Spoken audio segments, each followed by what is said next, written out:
Nations with maritime interests, which aspire to exert their influence outside their own boundaries, must be able to bring power to bear at sea. According to the doctrine of sea power, any nation which derives benefits from the sea cannot turn its back on the sea. It is therefore follows that any nation whose territory borders the sea and whose economy is supported largely from the sea must logically need the sea for at least four purposes.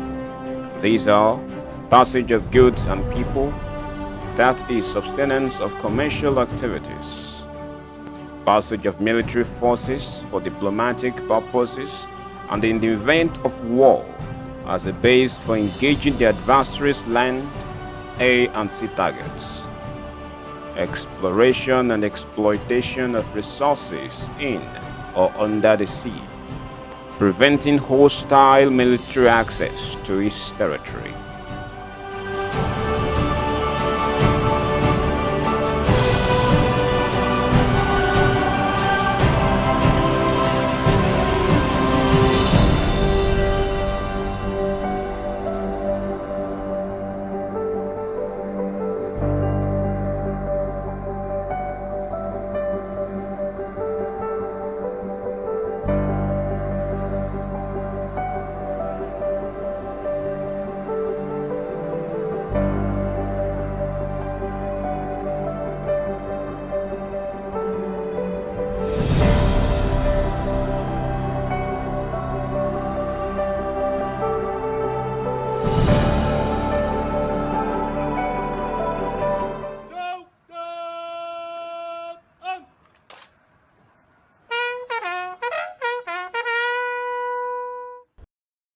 Could you share with us the history of Nigerian Navy?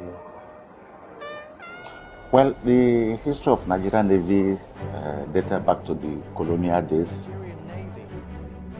What is today known as the Nigerian Navy is an offshoot of the colonial Nigerian Marine Department of the Royal Navy, which was established to further the interest of the British in the West African sub-region.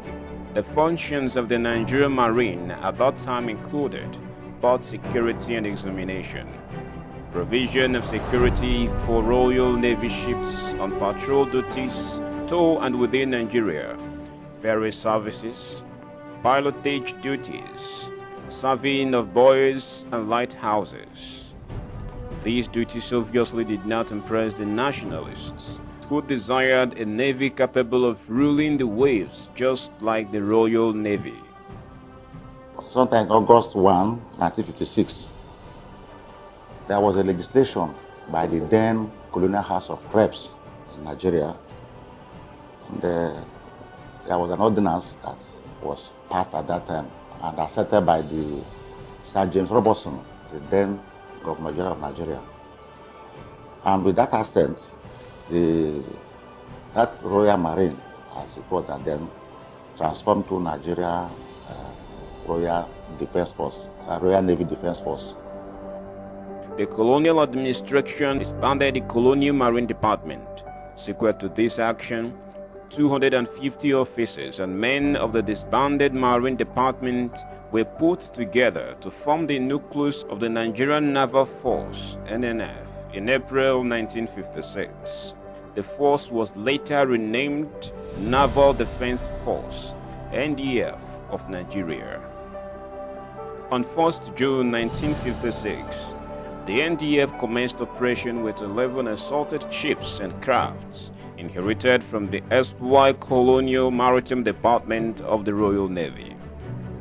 Around September, the same 1956, after that signature, the ordinance now changed the nomenclature from Royal Marine to Nigerian Navy Defense Force. On 1st May 1958, the NDA was legally established as a force and redesignated Royal Nigerian Navy. The prefix Royal was a mark of allegiance to the Queen of England. However, on Nigeria's attainment of republican status in 1963, the prefix Royal was dropped, and this gave birth to the Nigerian Navy.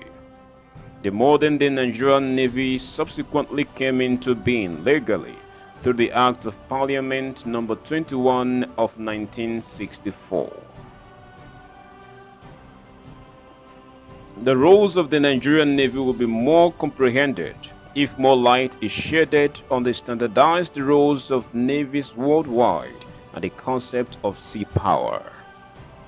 Sea power could be defined as the military power that is brought to bear at the sea, on the surface of the sea, underneath it, or in the air above it. An American strategist, Admiral Alfred Stimmerham, once contended that whoever rules the sea rules the world, and that you cannot win any land campaign without securing the sea lanes of communication to supply the war materials needed on land. Example of this in some modern-day operation are the battles for the Falkland Islands, Operation Desert Storm, and Operation Liberty, ECOMOG. It is therefore no accident of history that all known empires and great industrial nations of today are without exception islands of coastal states who had protected, defended, harnessed, managed, and used their own and other people's maritime resources effectively.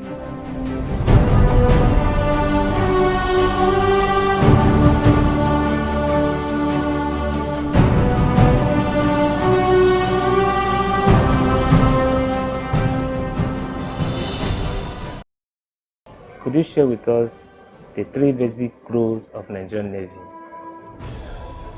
Well, the Navy being an arm of Nigerian Armed Forces, the Navy has three basic roles. That is the military role as one of them.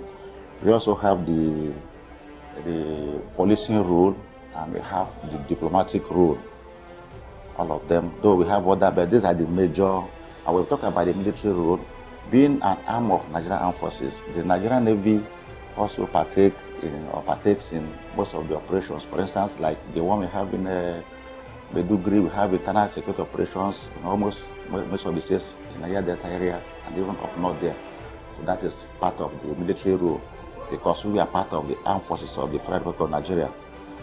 So whatever other services do, the Navy also does that also. When we talk about the policing role, we know that the Nigerian economy is basically based on marine resources. So the Navy undertakes policing of the waterways to make sure that people do not sabotage the economy.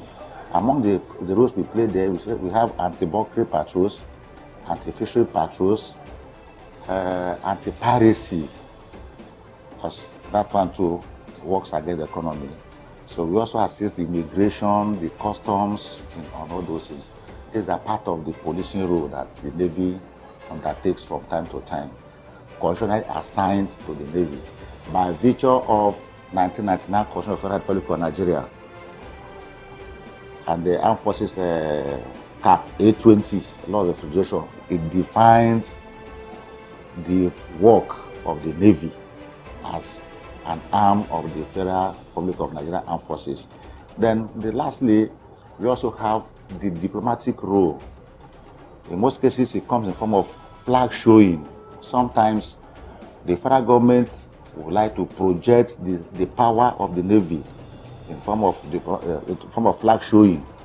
Sometimes we go abroad. For instance, like we had the ECOMOG operation that the Navy took active part in. We have the other one in Sierra Leone. These are part of diplomacy. Sometimes we also go on friendly tours. For instance, even in Gambia, when their last crisis there, the Navy too played active part there, and they are still there playing that same part. So these are part of the diplomatic roles of the Navy. So basically, those are the three major roles. But we have other roles that are capsulated into this particular three major roles.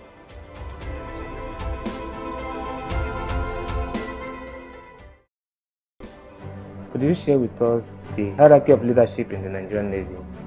Well, Nigerian Navy, as all of us know, we have a headquarters in Abuja there, and it's at the apex. Chief of Naval Staff. He has the command and control of the Navy. And apart from Chief of Naval Staff, there are other principal staff officers, otherwise known as PSOs, that are there at that headquarters level to assist him in the running of the Navy. Basically, we have about, I think, 8 of them, staff officers. All of them are, most of them are admiral rank, apart from the Chief of Accounts and Budget. But if you are to mention them, first and foremost, we have the NAVSEC. The Naval Secretary is the one that assists the Chief of Naval Staff in following the day-to-day policies of the Navy. Then among the PSOs, we have a Chief of Admin, otherwise as Charlie Oscar Alpha, that's COA, Chief of Admin. Is among the principal staff officers of the Navy. We have a Chief of Accounts and Budget.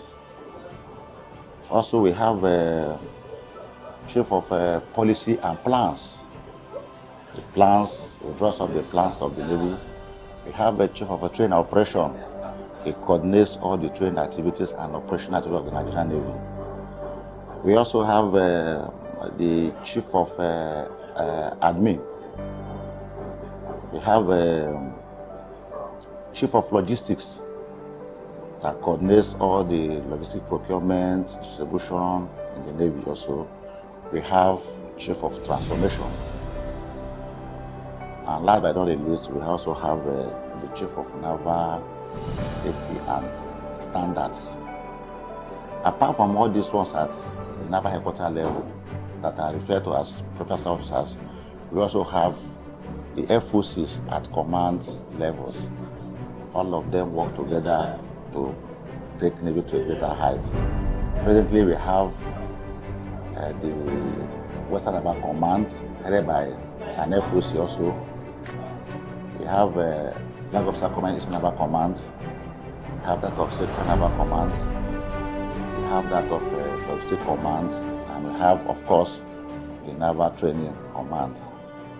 All of them are part of the Navy hierarchy. Apart from this also, we also have some units that they refer to as autonomous units. All those ones too, like the Naval Dockyard, Shipyard Port Harcourt, all those ones.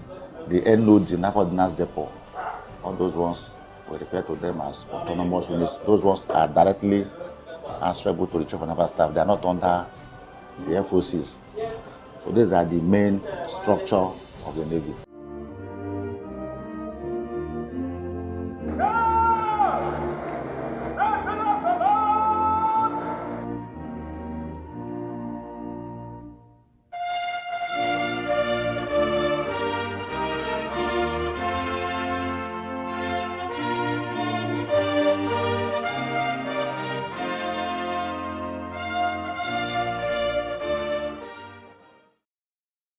Could you share with us the idea behind ceremonial sunset in the Nigerian Navy, as well as the history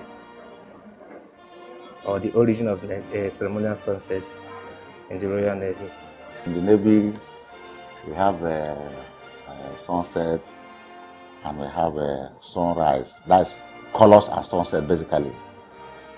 The sunset ceremony is a combination of 3 ceremonies: the ancient ceremony of British retreat, tattoo and lowering of the national flag.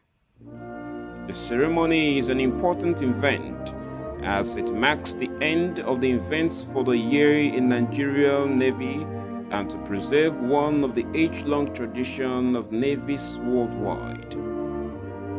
The ceremony of hoisting of colors, that is, in those days, that is referred to as Union Jack, and the Jack staff and the white ensign and the ensign staff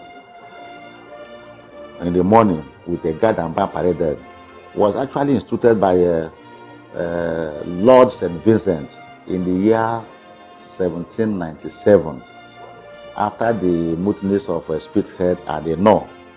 So at that time, it was routine for colors to be hoisted at sunrise.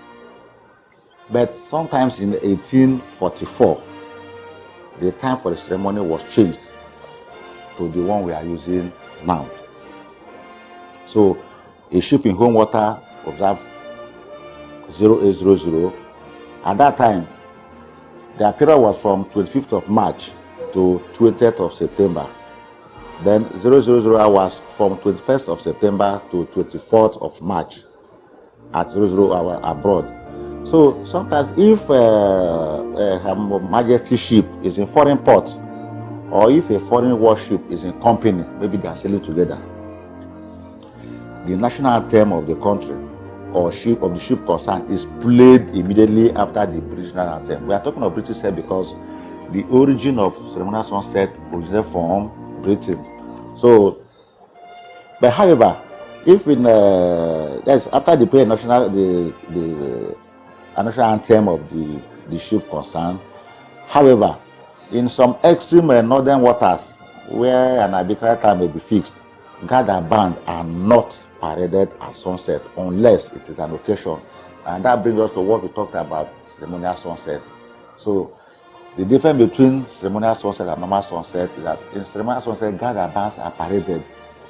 But in normal sunset, it just involves the use of the bosun's call, and the OD and the duty chief, the quartermaster and the communicator. The communicator hold down the flag, the quartermaster pipes, and the OD will give order salute. Then the color party, collectively we refer to them as color party or sunset party. And that's why when they pipe, they say 5 minutes to sunset party close up. So collectively, the communicator, the OOD, the quartermaster, all of them are referred to as sunset party. If it is colors, we refer to as color party. They work together. The officer gives order, salute, pipe, carry on completion. So at sea, the Union Jack is lowered. It is only the ensign. Likewise, in Nigeria, there is also ships at sea do not fly national flag. Once they say let go head rope, the communicator lowers the head rope.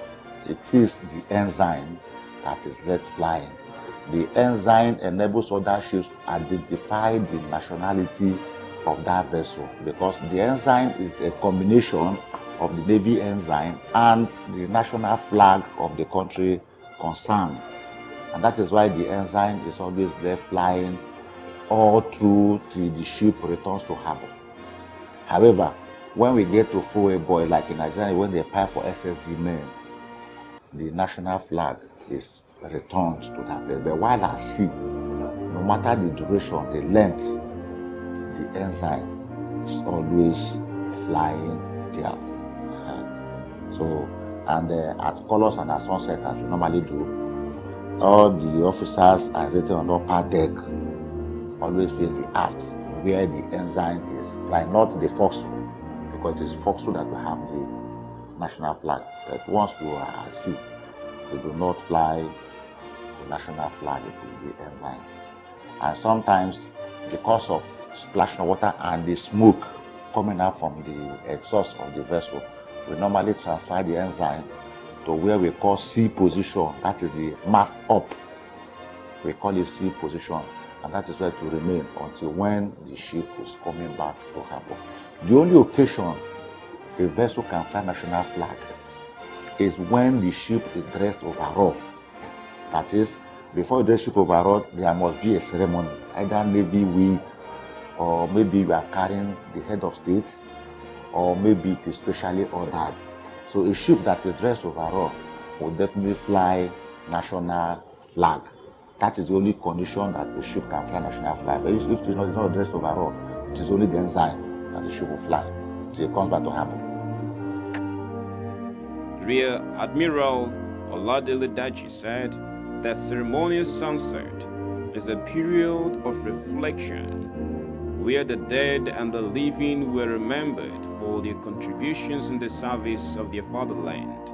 And to add to it also, sometimes in Nigerian Navy, in our ceremonial sunset, the Chief of Naval Staff may use the opportunity to honor some officers and men that are outstanding in the service year or that year under review.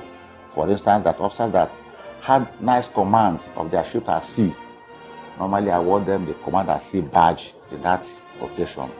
Some other ones, and we also use this ceremonial sunset as also a PR mechanism, because when we want to celebrate that sunset, we see the Navy invite other service chiefs, other prominent traditional rulers and traditional men that has to do with the Navy to come and grace the occasion. And you see the Chief of Naval Staff and other senior the invitees, you see them line up. It's really interesting to see, to watch. At the end of the day, even the men that also distinguish themselves also are recognized and awarded one thing or the other.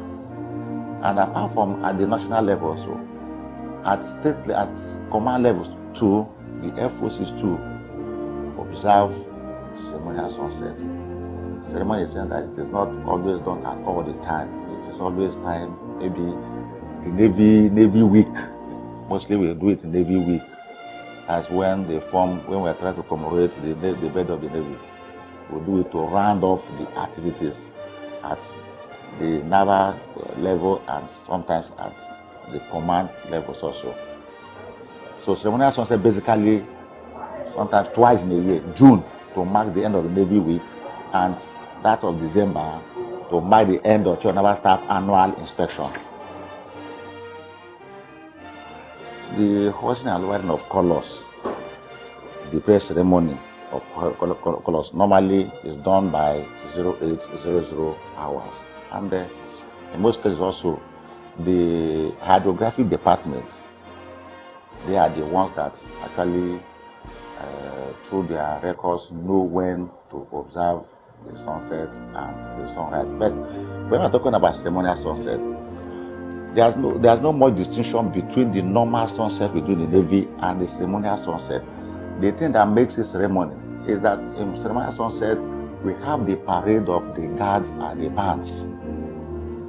That's what makes it ceremonial sunset. And quite unlike the normal sunset, in ceremonial sunset, when it is time for the sunset, we do not ring bell. But when it is time for colors, we normally ring a bell to herald the colors. But sequentially, it is the same thing from 10 minutes to colors, sunset party, muster, to 5 minutes to sunset party close up. When you hoist the preparatory flag, to when it is a minute to sunset. So basically, what makes this ceremony there is the parading of the guards and the bands. That's full ceremony. In most cases, we may have a guard of 48. We may also have a guard of 24, depending on the number of men available for use in the base. Could you share with us the significance of lowering of flag? When we lower a flag, it means that that is the end of ceremony for the day. Because like in the Navy, the end of ceremony or salutation, once you lower the flag after the sunset, it marks the end of any ceremony till 0800 hours. That is why after sunset, the sentries at the gangway will return their rifle, but it's only the hand salute they will now accord to any officer coming on board. However, there is a clause there. A foreign officer is entitled to salute all 24 hours. A foreign officer. So that is excluded from that particular one. And that is why you see that senior officers, flag officers, when it is after sunset, they close their flag, either flag or the broad pennant, depending on the rank of the officer. But we know that commodores fly broad pennant, while admirals and above, they fly flags. But the flags are not flown after sunset. It is only the star plate depicting the rank of the officer that can be left open throughout any time after sunset. Yes. So that's the part of the ceremony. Nations with maritime interests which aspire to exert their influence outside their own boundaries, must be able to bring power to bear at sea.